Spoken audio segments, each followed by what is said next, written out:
The Rostov Ripper, The Crimes of Andrei Chikatilo.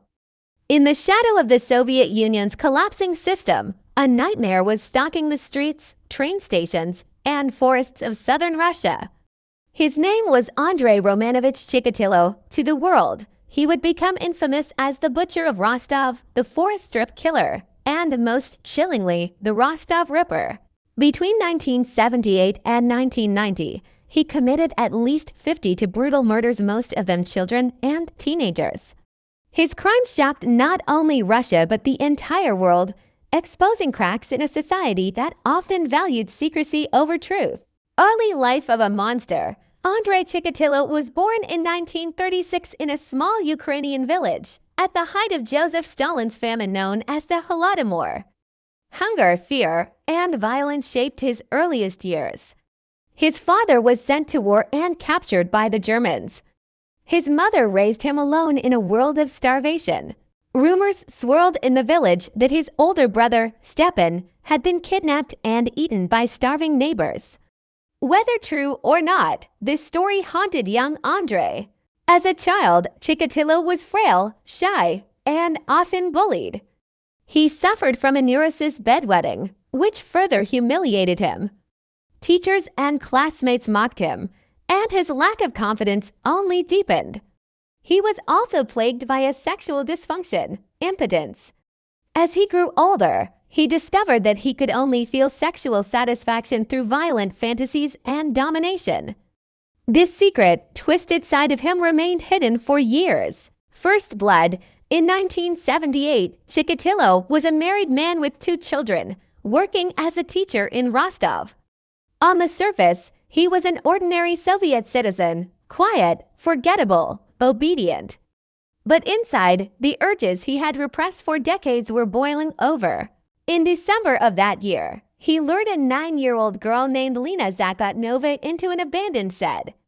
There, he attacked and murdered her. He stabbed her repeatedly, mutilated her body, and dumped her remains in a river. It was the first time he killed, and it awakened something inside him.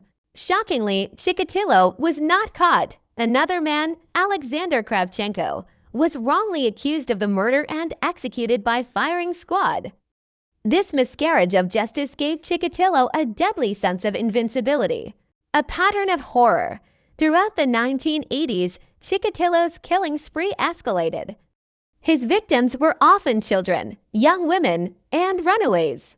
He targeted those who seemed vulnerable, kids playing near train stations, homeless teens looking for shelter, or women traveling alone. He would lure them into secluded areas, forests, fields, or abandoned houses offering candy, money, or small promises of food. Once isolated, he attacked with shocking brutality. Many victims were stabbed dozens of times, their bodies mutilated, eyes gouged out. Investigators later discovered the eyes were a symbolic act. Chikatilo believed his victims' eyes held an image of him, and by destroying them, he erased the evidence of his presence. His murders often involved sexual mutilation. Because he was impotent, Chikatilo could not achieve arousal in normal ways. Instead, the act of stabbing, cutting, and overpowering his victims gave him the perverse satisfaction he craved. The Soviet cover-up. By the mid-1980s, dozens of bodies had been found across Rostov Oblast. Citizens whispered about a serial killer, but Soviet officials were reluctant to admit such a monster could exist in their perfect socialist society.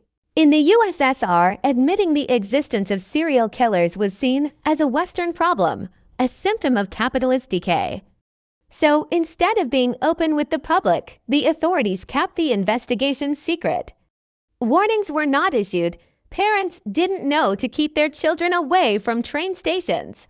The secrecy only allowed Chikatilo to keep killing. The hunt. Finally, in 1984, the Soviet police formed a special task force under Detective Mikhail Fedosov. They interviewed thousands of suspects, checked psychiatric hospitals, and examined known offenders. For years, they were chasing a ghost. One strange twist, Chikatilo himself had actually been questioned several times. He matched some witness descriptions, and his odd behavior raised suspicions. However, Because he was a Communist Party member and had a family, investigators dismissed him as an unlikely suspect. Meanwhile, the bodies continued to pile up. The fall. By 1990, the Soviet Union was on the verge of collapse and resources were stretched thin. But finally, technology and persistence caught up with the killer. Police began surveilling train stations where many victims had last been seen.